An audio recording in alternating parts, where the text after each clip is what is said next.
1.14 lakh bogus મતદારો બાકાત કરાયા હોવાનો દાવો અને તમામ ખોટા નામો રદ કરવા વીકે હુંબલની માંગ છે। વિધાનસભામાં પરપ્રાંતીય મજૂરો અને વિદેશી નાગરિકોના નામ સમાવાયા હોવાનો આક્ષેપ, એક જ મતદારના નામ કચ્છ તથા અન્ય રાજ્યોમાં હોવાનો મુદ્દો ઉઠાવ્યો।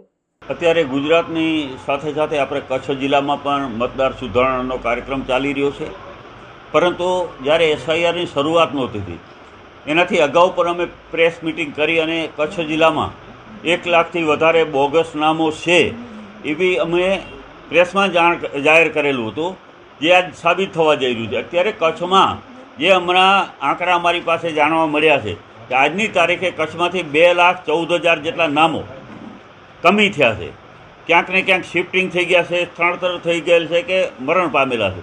કુલ આંકડો 2,14,000।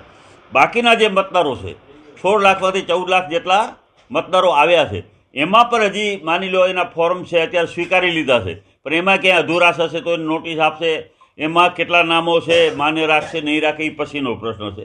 પરંતુ અત્યારે જે રીતે અત્યારે સુધારણા કાર્યક્રમ ચાલી રહ્યો છે કે કચ્છમાં બીજા રાજ્યોમાંથી અનેક લોકો આપણા કચ્છમાં આવ્યા છે, તો એના નામો છે એ ખરેખર અહીંયાથી નીકળી જવા જોઈએ। કોઈ પણ માણસના 2 નામ રહેવા જોઈએ નહીં। તેમ છતાં એવી કોઈ સિસ્ટમ અત્યારે ચૂંટણી પંચ પાસે નહોતી કે 2 નામ હોય તો એને ખ્યાલ આવી જાય, પરંતુ હજી પણ અમે કહેવા માગીએ છીએ કે હજી પણ આના પછી જે આંકડા આવ્યા છે એમાં હજી ઘણા બધા એવા લોકો છે કે જે ડબલ નામ બીજા રાજ્યોમાં પણ ધરાવે છે।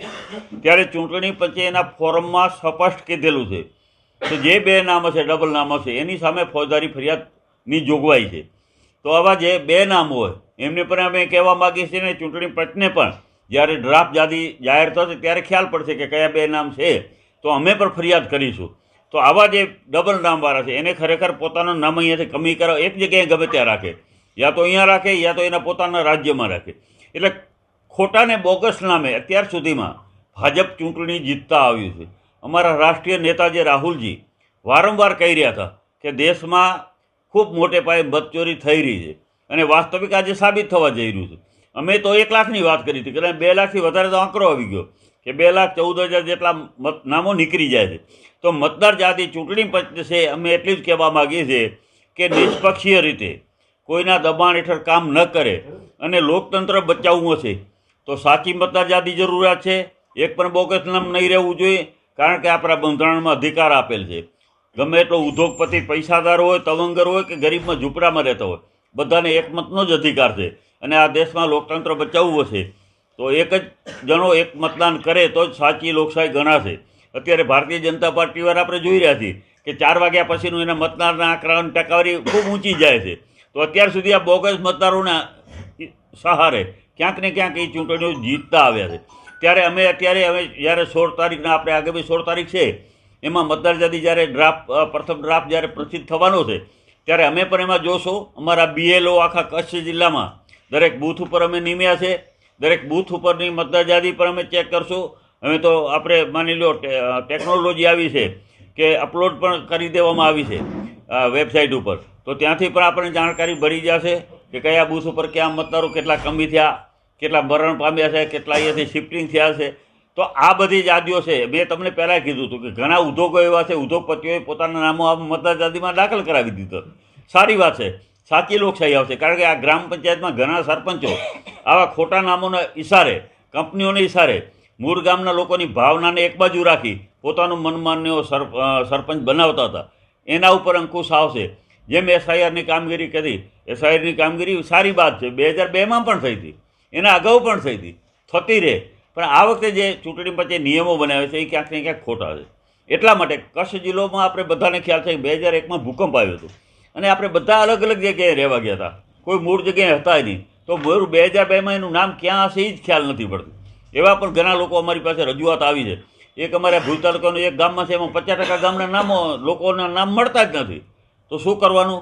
તો આના માટે થઈ અને ચૂંટણી પંચે સાચો મતદાર, અમારો કહેવાનો મતલબ એ છે કે ભારત દેશમાં જન્મેલો હોય, ભારતીય નાગરિકતા ધરાવતો હોય એવો એક પણ મતદાર ખરેખર રહી જવો જોઈએ નહીં। એની કોઈને કોઈ વ્યવસ્થા કરી, એમની પાસે આધાર કાર્ડ છે, એમની પાસે 1995નું ચૂંટણી કાર્ડ છે, પછી ક્યાં વાત રહી? તો આવા લોકોનો મતદારથી વંચિત રાખી શકાય નહીં। પરંતુ હકીકત અમે જે રજૂઆતો કરી, અમે ચૂંટણી પંચને એક ફરિયાદ પણ આપેલી છે કે તમે હજી પણ જ્યાં બોગસ નામો હજી પણ માની લો ક્યાંક વિદેશમાં રહ્યા છે એના પર ફોર્મ સ્વીકારી લીધા છે ક્યાંક તમે બીજા રાજ્યોમાં છે એના પર ફોર્મ તમે જે માણસ અહીંયા હાજર જ નથી, તો એનો મતલબ એ થયો કે ગમે એને સહી કરીને એને આપી દીધેલું છે બીએલઓને આપી દીધું છે, ફોર્મ જમા લઈ લીધું છે, પણ ખરેખર એ વ્યક્તિ અહીંયા રહેતી જ નથી અત્યારે પણ. તો આવા પર ફોર્મ ઘણા બધા સ્વીકારી લેવામાં આવ્યા છે. એટલે અમે ચૂંટણી પંચને આ બધી શનિવારના અહીંયા કને આવેલા હતા રાજ્ય ચૂંટણી પંચના પ્રતિનિધિ, અને એમને પાસે પણ અમે રજૂઆત કરી છે કે સાહેબ જે કચ્છ જિલ્લામાં તમે વિચાર કરો 16 લાખમાંથી 14 લાખ એ અત્યારે આવી ગયા છે, હજી એમાં ઓછું કરે થવાની શક્યતા, વધવાની શક્યતાઓ છે નહીં. હવે પહેલા તબક્કામાં જ્યારે યાદી પ્રસિદ્ધ થશે ત્યારે બધી ખ્યાલ આવશે કે આ ચૂંટણી પંચે ખરેખર કેવી કામગીરી કરી છે, શું કામગીરી કરી છે. તો ચૂંટણી પંચને અમે કહેવા માગીએ છીએ અને સરકારને પણ કહેવા માગીએ છીએ કે પારદર્શકતા રીતે સાચું નામ એક પર રહી ન જવું જોઈએ, અને ખોટું નામ દાખલ થયેલું હોય તો હજી પણ દૂર કરવામાં આવે. અને અમે આ જે રજૂઆતો ડ્રાફ્ટ પછી જ્યાં જરૂર પડશે ત્યાં ચૂંટણી પંચ પાસે અમે કરવાના છીએ. બાકી હકીકતમાં આપણે જોઈ રહ્યા છીએ કે આપણા 6 વિધાનસભામાં સૌથી વધારે ગાંધીધામ વિસ્તારમાં, જે અમે અગાઉ પણ કીધેલું હતું કે ગાંધીધામ વિસ્તારમાં પરપ્રાંતીય લોકો બહુ છે, એટલે ત્યાં ખોટું મતદાનની ખૂબ શક્યતાઓ અને બોગસ મતદારોની ત્યાં એટલા બધા કમી થયા છે. આવું જ પછી અંજાર હોય, માંડવી હોય, આ 3 વિધાનસભાઓમાં વધારે છે.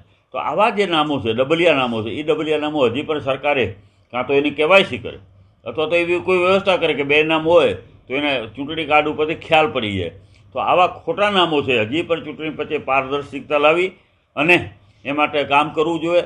બીજી વાત કે જ્યારે મતદાન થતું હોય ત્યારે ખરેખર હવે સમય આવી ગયો છે દરેક બૂથ ઉપર સીસીટીવી કેમેરા લાગવા જોઈએ, દરેક બૂથ ઉપર, અને જે ખોટું કર્યું હોય એના ઉપર ફરિયાદ થવી જોઈએ અને જામીન પણ નહીં મળવા જોઈએ. એવી વ્યવસ્થા જો સરકાર કરશે તો જ આ ખોટું મતદાન, બોગસ મતદાન થતું અટકશે. બાકી તો એમ કહી દે તમારો એજન્ટ હતા ને, અત્યારે એજન્ટ બધાને થોડો ઓળખતો હોય, તો તમે સીસીટીવી કેમેરા લઈ આવો ને તો પ્રૂફ થશે કે ખરેખર આ માણસે 2 વાર કર્યું કે 3 વખત મતદાન કર્યું. તો દરેક મતદાન બૂથ ઉપર પણ સીસીટીવી કેમેરા લાગશે તો જ આ સાચું લોકતંત્ર ભારતમાં ટકી રહેશે. ડૉક્ટર બાબા સાહેબ આંબેડકરે જે આપણને બંધારણ આપીને ગયા છે એમાં સ્પષ્ટ વાત છે કે દરેકને એકમતનો અધિકાર છે. મતદાર થકી લોકોની સરકાર બનવી જોઈએ, નહીં કે ઉદ્યોગપતિઓની સરકાર બનવી જોઈએ. તો અમે કહેવા માગીએ છીએ કે લોકોની સરકાર બનાવીએ છીએ તો સાચું મતદાન થશે, તો જ લોકોનું મતદાન સરકાર બનશે. નહીં ને 100% ને આ બધું તમે જોઈ રહ્યા છો કે આટલી બધી બોગસ મતદારને આધારે જ્યારે જીતાતી હોય, ભાજપ અત્યાર સુધી આ બોગસ મતદારનો આશરો લઈને જ જીત્યું છે. એના ઉપર પરિણામ પ્રભાવિત થતા જ હોય, ખોટું મતદાન થાય ત્યાં પરિણામ પ્રભાવિત થતું હોય. ને અમારી પણ એવી સતત એના માટેની આગળની કામગીરી રહેશે કે ખોટું મતદાન ન થાય.